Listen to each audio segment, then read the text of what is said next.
Hyvät matkustajat, tervetuloa One Travels-lennolle kohti elämyksiä yritysmatkailun ytimeen. Lentomme kesto on noin 20 minuuttia. Ennen lähtöä pyydämme kiinnittämään huomionne turvademonstraatioon. Tervetuloa Business-matkalla podcastin pariin. Minä olen Leena Rytsylä One Travels Finland matkatoimistosta ja toimitusjohtaja. Ja tänään pureudumme aiheeseen, kuinka yritysmatkat voi sitouttaa henkilökuntaa ja vahvistaa muun muassa tiimihenkeä. Ja täällä mukana studiossa on Henri Heilala. Tervetuloa. Nitor. Hello, kyllä vaan. Yrityksestä. Ja, mutta kerro kuulijoille, että kuka sä olet, kauan sä oot siellä Nitorilla ollut ja mitä siellä puuhaat ja miten tämä matkailu liittyy, tai yritysmatkailu tai muukin matkailu toki. Hirveän monta kysymystä. Tuli samalla, joo. Tosiaan Henri Heilala, Nitorilla työskentelen IT-konsulttina ja siis softakehittäjänä, koodarina, niin kuin kansankielellä. Olen ollut Nitorilla nyt melkein 2,5 vuotta, joskus tammikuussa 23 aloittelin. Ja oliko muita kyssäreitä? No, miten tuo yritysmatkailu, niin oot sä tehty ainakin 2-3 reissulla olla. Joo, Nitorilla. sitä luottaa. Mun ymmärtääkseni mä en ole missannut yhtään. Joo. Meillä on usein talvireissu ja sitten tämä syksyn strategiareissu. Niin mä oon ollut näissä lähinnä ehkä niinku matkustajana vaan kyydissä. En ole hirveästi osallistunut tavallaan järjestämiseen. Joo, no se on se just ajatuskin tässä, että on tosi kiva, mielenkiintoista kuulla perusjampan työntekijän niin kuin mietteitä, että kun näihin reissuihin lähtee, että mitä kaikkea sitä ajattelee ja kokee ja miten tärkeää se on. Se on varmasti hyvin eri näkökulma kuin teidän näkökulmanne. No kyllä.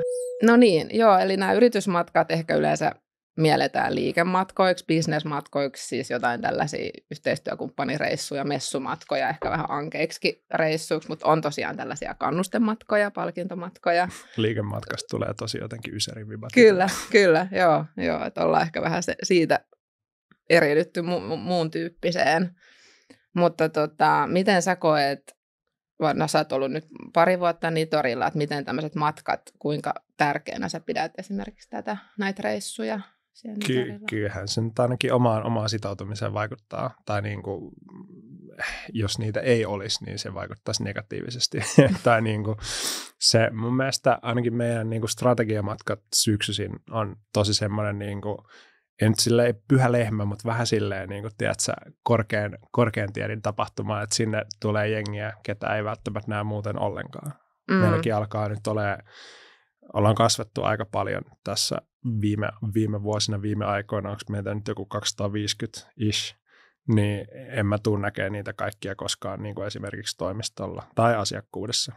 Niin yleensä sitä strategiamatkailua just näkee kaikki ne sellaiset, sieltä kömpii ne viimeisetkin, tiedätkö, javaklongot sieltä jostain kellarista, että nyt nähdään. Niin siinä mielessä niin kuin, hauska nähdä myös niitä tyyppejä.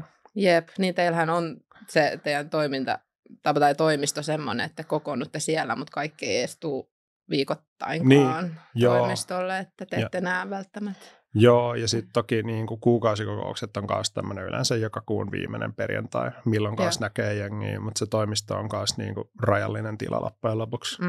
Että sinne ei niin kuin ihan kaikki tule, vaikka sielläkin näkee, mutta sitten niin sit osa tekee etätöitä jostain ihan muualta kuin PK-seudulta tai sitten Tampereelta, missä on toinen toimisto. Jos tekee jostain, en mä tiedä, Rovaniemeltä, niin sitten kauhean usein ei tule ehkä silleen käytyy toimistollakaan. Niin sitten taas strategiamatka on semmoinen helpohko, että 1 viikonloppu, että nyt tänne. Ja sitten se isketään kalenteriin, että se on helpompi suorittaa. Jep, niin just. Joo, kuulostaa hyvältä. No sitten tässä tuli miettineeksi, että onko kertynyt hyviä muistoja, mutta sulla on tosiaan muutama kokemus takana, mutta suostutko tällä julkisesti niistä puhumaan, mutta voit myös vaan todeta, että on kivoja muistoja ja onko mitään erityistä, mitä olet huomannut niillä reissuilla? On kivoja muistoja. Kyllä se oli hauska me oltiin Prahassa, onko siitä nyt sitten 2 kesää vai kuinka kauan, no mutta sä varmaan muistat paremmin. No mäkin aloin miettiä jo toissa vuonna sanoisin. Joo.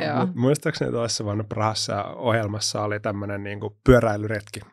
retki tavallaan linnalle ja takaisin. En ole oikeastaan pyöräilyä hirveästi harrastanut, juoksua aina välillä, mutta kyllä se yllättävän hyvin onnistui loppujen lopuksi. Paitsi, että sitten kun takaisin tuolla matkalla meidän Mikolta hajosi ketjut ja sitten se opas oli silleen, että hei, et ei hätää, että me junalla vaan takaisin. Mikko oli silleen, ei mitään, että ne ketjut saa aina tavallaan takaisin liikkeestä silleen pienellä kikkailulla. Niin. Sieltä aina kuului tasaisin väliä semmoinen crunch, kun Mikolta lähti ketjut ja sitten minuutin päästä sille taas ketjut ja sitten se jatkoi. Niin ja tavallaan, en mä tiedä, mulle ei olisi riittänyt niinku siihen hermoon, mä olisin lähtenyt junalla. Niin just. Niinku Mikolle kaikki propsit siitä, että hän selvisi tästä suorituksesta. No joo, oli hyvin ansaittu sitten illallinen todella, sen jälkeen. Todella. Joo, ja se mä muistan tuon reissun, en ollut sillä pyörämatkalla, mutta mä järjestin sen niin, että oli mahdollisuus tulla junalla takaisin, mutta olisiko ollut 100% kaikki pyöräily myös takaisin. Että se oli tosi kova suoritus. Kyllä sinne oli joku 30 kilsaa tai jotain, että se oli aika kaukana. Sitä luokkaa. Ja sitten se opaskin oli silleen, että sitten oli ollut jotain vähän vähemmän innokkaita turisteja, niin oli 100 pinnaa, kaikki meni junalla vaan takaisin. Joo. Niinku, onko se sitten se kuuluisa suomalainen sisu, niin, millä se kyllä. ravitaan se takaisin tulla matka, en tiedä. Jep, ja mun mielestä se opas ainakin, kun te menette vähän erissä, niin yksi ainakin hyppäsi itse junaan ja sanoi, että hän ei jaksa enää takaisin. Ja sitten se oli hypännyt. Mutta joo, teillä on kyllä kiva porukkaa, kun porukka urheilee ja on tuommoista kunnon tekemisen meininkiä, kun lähdetään johonkin. Joo, mutta sitten myöskin, että on myös se optio, että jos ei halua mennä, niin sitten voi mennä vaikka kaljakylpylään. Että se oli myös se toinen optio. Että siinä on vähän silleen niin kuin yin ja yang tavallaan 2 eri puolta. Kyllä. Ja sitten niin kuin fiiliksen mukaan. Te just sanoit tuosta kuukausikokouksesta, tarjotaan kaikenlaisia muita kivoja juttuja. Että on ollut sitä pulkkapäivää muun muassa, sitä mä oon ollut joskus järjestämässä ja sitten muita kivoja etuja aamiaisista lähtien voisin kuvitella on tämmöistä, niin miten sä koet näillä yritysmatkoilla, nyt sanoitkin, että toi syksyreissu on varsinkin ihan, onko se niinku, missä suhteessa näihin muihin etuihin? Kyllä se on ehkä se niinku, tavallaan niinku, mitähän se nyt sanoisi, se on tavallaan yksi suurimpia tämmöisiä, en tiedä, etujen suhteen se ei ehkä ole, niin se riippuu tosi paljon, että mitä kukin arvostaa. Että sitten on niin kuin työterveydet ja tälleen, mitkä on ehkä silleen, että terveyttä on vaikea mitata rahassa. Mutta sitten matkat on kyllä, niin kuin, no ainakin itse arvostan aika korkealle.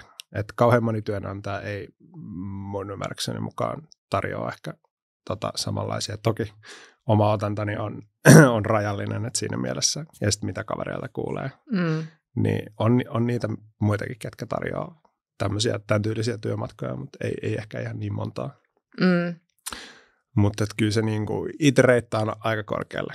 Että niinku, kuukausikokoukset ja sitten tämä strategiamatka on aika siellä niinku, top tier. Joo, no niin just. Ja no näähän on siis vapaaehtoisia nämä reissut. Toki teillä on ollut tosi hyvä tämä prosentti, että porukka pääsee. Että sittenhän se on ehkä ollut aikakysymys tai muu järjestely, että ei ole päässyt, mutta koet sä, että se on just hyvä näin, että se on vapaaehtoinen, ei laiteta pakolliseksi. Ehdottomasti. Mä en näe henkilössä mitään järkeä, että jos ne olisi pakollisia. Se on vähän sama kuin, jos sulla on kiva harrastus ja sitten siitä tulee työtä, sitten tulee pakollista. Se ei enää ole ehkä niin kivaa. Niin vähän ehkä sama efekti, että vaikka sä et muuttaisi mitään sillä reissulla, mutta jos siitä tulee pakollinen, se muuttaa vähintään sen asenteen siihen niin kuin osallistumiseen, joka sitten sitä kautta vähän syö sitä intoa ja ehdottomasti vapaaehtoinen. Niin just. No miten sitten kun noille reissuille lähtee, jos puhuttiin tuosta pyöräilyelämyksestä ja kokemuksesta ja muusta, että sittenhän kun on just ehkä virallistakin osuutta, että on sitä kokousta ja sitten miten se sitten just katsotaan, että porukalla löytyy semmoinen tiimihenki ja että osa ei vaan niinku karkaa sieltä, että osallistuu vaan siihen pakolliseen kokoukseen ja sitten ne karkaa sinne oluttuvan puolelle ja sitten niitä ei enää näykään, että tykkäät sä just, että ne on tämmöisiä aktiviteetteja tai miten sä koet, että missä se tiimihenki niinku parhaiten näkyy? On se mun mielestä ehdottomasti yleensä, onko se nyt ollut silleen, että torstaina mennään ja sitten perjantaina on joku tämmöinen niin kuin virallisempi työjuttu, mikä tavallaan sekin on just hyvää tämmöistä bondaamista yleensä ja tämmöistä niin kuin tiimihengen nostatusta. Ja sitten lauantai on yleensä se pääpäivä siinä mielessä, että on just joku aktiviteetti, minkä se on mun mielestä ihan kiva, että on lista, että valitset tosta, ja sitten yleensä jokaiselle löytyy jotain, että jos haluaa sporttaa, niin löytyy tämä, ja sitten tässä vaiheessa alkaa olla hyvä, kun alkaa tietää vähän, että millaista jengiä meillä on, että jos siellä on meidän kovimmat pyöräilijät, niin mun ei ehkä kannata mennä siihen, niin kuin, siihen ryhmään mukaan, joo, koska sitten mä oon se riippakivi siellä. Mutta ja sitten niinku, ne on yleensä ollut aika mielenkiintoisia. Ne niinku, on kulttuuria just, mitä kirjastovierailuja oli Prahassa ja whatnot, ja sitten just pyöräilyä, ja sitten niinku, jokaiselle jotakin. Yleensä on niin monta vaihtoehtoa, että löytyy aina jotain kivaa. Ja jos ei löydy, niin voi ilmoittaa, että mä teen itse jotain. Ja sitten siihen pystyy yleensä sitten, ja sitten tämä meidän event-appis kanssa toimii siihen, että näkee vähän, että mihin kaikki on menossa.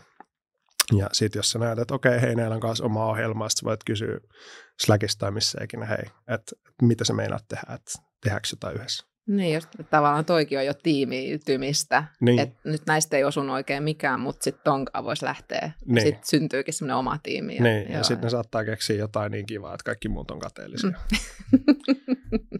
No just näin. Okei, no tuleeko mieleen mitään huonoja esimerkkejä, että miten tuommoinen matka voi niinku heikentää? Että voiko siinä just vaikka käydä niin, että ei ole tarpeeksi annettu vaikka ohjelmaa, että porukka vaan just katoo, tai että se on niin jotenkin huonosti suunniteltu, että tuleekin jotenkin negatiivinen vipa koko reissusta. Sitten se pitäisi kyllä aika huonosti. Huonosti mennä. Niin, se ehkä riippuu myös. Musta tuntuu, että se riippuu myös tosi paljon siitä jengistä, että millä sinne lähdetään. Että no itse ainakin tykkään meidän jengistä, niin niiden kanssa, vaikka ei olisi oikeastaan mitään ohjelmaa, niin kyllä mä veikkaan, että me keksittäisiin jotain kivaa. Että se riippuu tosi paljon, kuin hyvin sä tunnet sun kollegat ja näin poispäin. Ja silleen, mutta kyllä mun mielestä on kiva, että on ohjelmaa. Ja en näe ihan hirveästi niin kuin negatiivisia puolia. Et ehkä just se, että jos siitä tekisi pakollista, niin sitten se voisi just, kun se asenne vaikuttaa niin paljon siihen, että, niin kuin, että millä mielin sä lähdet reissuun. Ja jos sua vähän ketuttaa joku sä lähdet, niin sitten siitä ei tule hyvä. Ei tule hyvä. Kyllä, kaikki pakollisuus. Se on musta kiva, että miten se muotoillaan, että jos halutaan porukka osallistuvan siihen niin kuin workshoppiin tähänkin, että sekin on niin kuin viestinnästä kiinni, että ei tehdä siitä semmoista niin kuin mörköä. Joo, kyllä. Miten sitten matkan jälkeen, fiilistelettekö te sitä sitten vielä toimistolla, tai miten ne hyödyt sun mielestä näkyy matkan jälkeen? Onko porukka tai näkyykö sitä miten, vai onko se vaan semmoinen, että se on siellä, mutta siitä ei ehkä puhuta sitten niin paljon? Ei siellä nyt niin pahoja, niin kuin, siis kyllä puhutaan, ja niin kuin, aika usein on silleen, siinä on niin kuin, sekä ennen, yleensä meillä alkaa olla nyt sen verran jengiä, että jaetaan yleensä 2 tai 3 reissua, niin että millä reissulla oot, vaikka periaatteessa näet sieltä meidän event-appiksesta, että ketä sun kanssa on samassa. Mutta silti just silleen vähän ennen, hei, millä reissulla saat, ai vitsi, että lähdette tällä viikolla, hei, siistiä, pitäkää kivaa. Sitten no itse reissu, ja sitten sen jälkeenkin vielä niinku pientä haippia, että vitsi, että oli kivaa. Ja meillä on muistaakseni esimerkiksi tälläkin hetkellä siellä sisäisellä puolella meidän polaroidit tuosta viime tahkosta. Joo, tahkosta. Joo. Ne on siellä pöydällä vielä. Niin just. Ne, ketkä ei ole hakenut, niin hakekaa. Vielä toi vastuullisuus. Tässä tuli mieleen, että miten se huomioidaan Nitorilla, mutta satun itsekin tietää, että kyllä se huomioidaan. On paljon teidän tyyppien kanssa ollut siitä keskusteluissa, että löytyykö valmiita laskelmia eri toimijoille ja muuta, mutta ootko sä sitä huomannut mitään keskustelua teidän sisällä vastuullisuudesta? Siis joo, pyritään ottaa totta kai vastuullisuus huomioon aina kaikessa. Ja näistä reissuista en ole satavarma, mutta esimerkiksi just niin kuin joulujuhlissa ja kesäjuhlissa on ymmärtääkseni saatu tavallaan laskelmia ihan tavallaan tapahtumajärjestäjältä tai tuottajalta, että about tällaiset päästöt, ja niin kuin, että pystyy vähän vertailemaan ja tekemään tämmöisiä niin kuin omia laskelmia. Ja sitten mun ymmärryksen mukaan meidän työvälineet, niin meillä on tämmöinen rautapankki-applikaatio myös, niin siihen ollaan tekemässä, ellei ole jo tehty, niin tämmöistä niin kuin päästölaskentaa. tavallaan, että mitä vaikka joku tietokoneen elinkaarensa aikana kuluttaa. Okei. Luonnonvaroja ja näin poispäin. Just.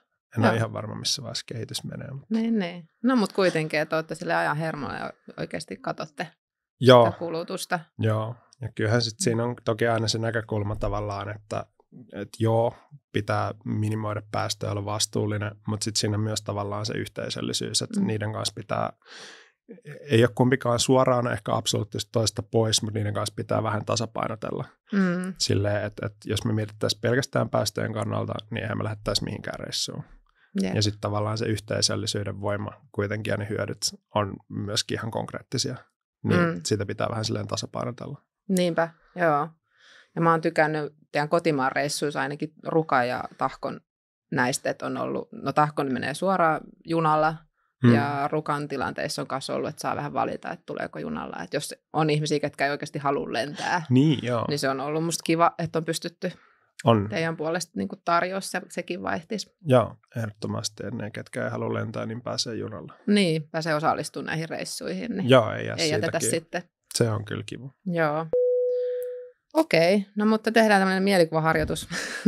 Olet lähes nyt tiimisi kanssa reissuun. Ja te ette ole nähnyt pitkää aikaa tässä, että välttämättä tunne kaikkia. Ja et ole vaikka niin sosiaalinen, kuten nyt tässä haastattelussa, että oot ehkä vähän sisäänpäin kääntyvä ja jännittää matkaan lähtöä, että varmaan haluatko lähteä ollenkaan. Niin minkälaisen reissuun saisit valmis just lähteä, mitä kokee, mitä sä toivoisit, että siellä on? Tähän on niin monta näkökulmaa. Niin. Kyllä varmaan, mä en tiedä, mä oon aina vähän silleen henkilö salaa tykännyt näistä niin kuin kiusallisista tutustumisleikeistä. Kaikki ei niistä tykkää, mä ymmärrän sen myös täysin. Mutta näillä spekseillä ne ei ehkä olisi, mutta kyllä, kyllä niitä vähän kuuluu semmoinen pieni paha, että niin kuin jollain tavalla pitää tutustua. Ja sitten se on kaikille semmoinen yhteinen arpi, että ei vitsi, että muistat se, kuin hirveätä se oli. Tavallaan sit, kun se on ohi, niin sitten jossain vaikka aftereilla tai ravintolassa sit illalla, että niin kuin, hei, että samassa pöydässä, että mehän oltiin kanssa siellä siinä. Tavallaan alkuharjoituksessa samassa pöydässä, että ei vitsi, että oli hirveätä. Niin sekin on tavallaan muisto itsessään, että se voi kääntää tavallaan, se voi alkuun olla joten ehkä niin kuin vähän silleen, ei niin mukava, mutta sitten jos sille osaa tavallaan nauraa lopuksi, niin se on ehkä se tärkein. Mutta mä voisin kuvitella kyllä, että jotain aktiviteetteja tai aktiviteetin kautta on helpompi ehkä tutustua kuin silleen, että tässä on tämä uusi ihminen, että jutelkaa. Niin se, en tiedä, jollekin sekin saattaa toimia. Niin. Mutta sitten jos on niinku jotain, ei sen tarvitse olla edes niinku mitään kauhean suurta tekemistä. Että jos haluaa olla oikein niinku riski, niin pakohuone. Että jos sä lukitset ihmiset sinne huoneeseen ja sitten pitää niinku aika kauhean tehdä yhteistyötä, niin se on aika paha. Mutta siinä tutustuu vähän väkisinkin, koska jos sä jäät sinne kulmaan, nurkkaan kattoo, häpeämään, etkä tee mitään, niin en mä tiedä. Se on varmaan oikeasti vaikeampaa kuin vaan mennä siihen ja esittää tekevänsä jotain. Nimenomaan, joo. Ja noitahan löytyy melkein maasta kuin maasta nykyään. Että eli kohteilla ei sinänsä ole niin väliä siinä kohtaa, jos lähdetään vaikka tämmöiseen viikonloppureissuun. Tai useasti porukkaa kyllä arvostaa aurinkoa. Niin, ja noin, mutta se riippuu myös, mihin vuoden aikaan mennään. Ja sitten myöskin kyllähän se nyt vaikuttaa, että kuinka kauan sinne kestää. Et jos sä lähdet viikonlopuksi Japaniin, no en lähtisi, mutta tämmöinen kuvitteellinen hypoteettinen. Että jos se matka itsessään kestää niin kuin vaikka päivän, sitten se jää kohteeseen 1 päivä, niin ei sekään enää sitten niin kuin ole kivaa. Joo. Semmoinen myös Eurooppa on ihan kiva, kotimaa myös. Niin.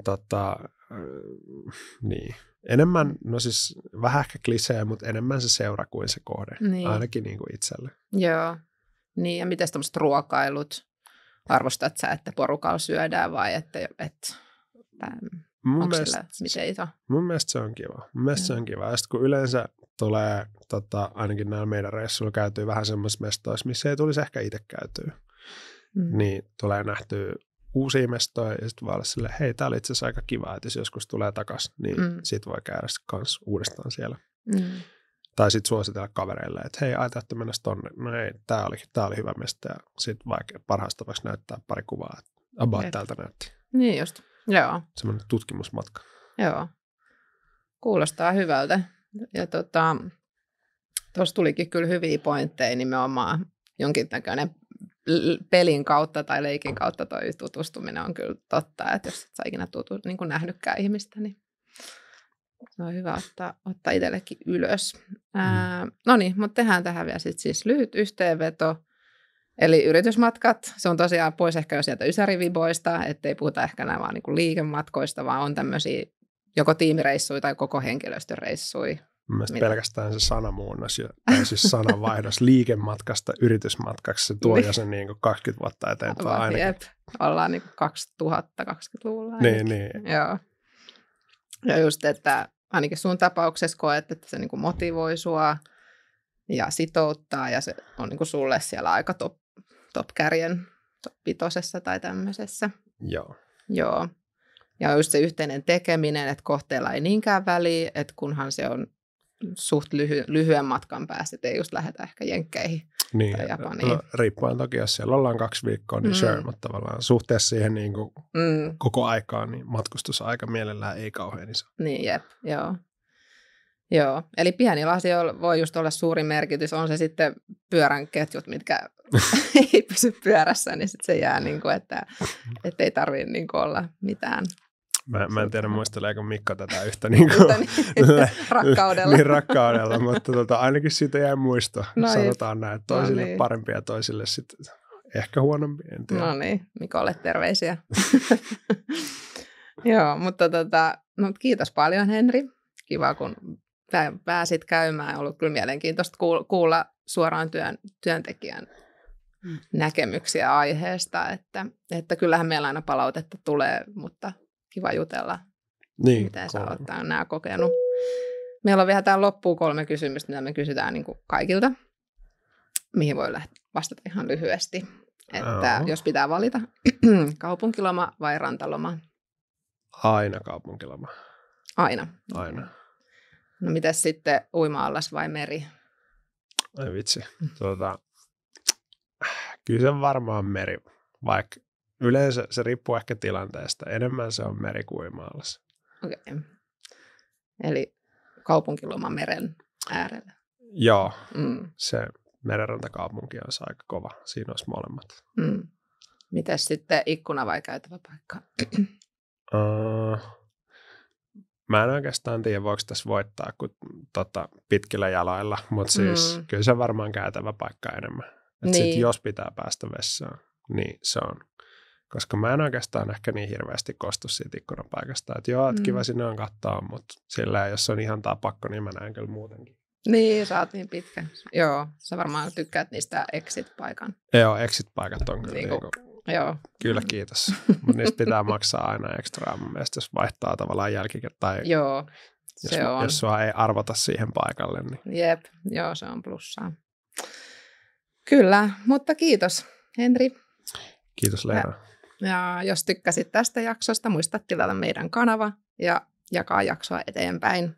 Kiitos, että kuuntelit. Nähdään. Hyvät matkustajat, olemme nyt saapuneet kohteeseemme. Kapteenimme ja miehistömme puolesta haluamme kiittää teitä, että lensitte tänään kanssamme One Travelsin lennolla. Toivomme, että teillä oli miellyttävä matka. Pyydämme teitä pysymään paikoillanne turvavyöt kiinnitettyinä, kunnes kone on täysin pysähtynyt ja turvavyömerkkivalo on sammunut.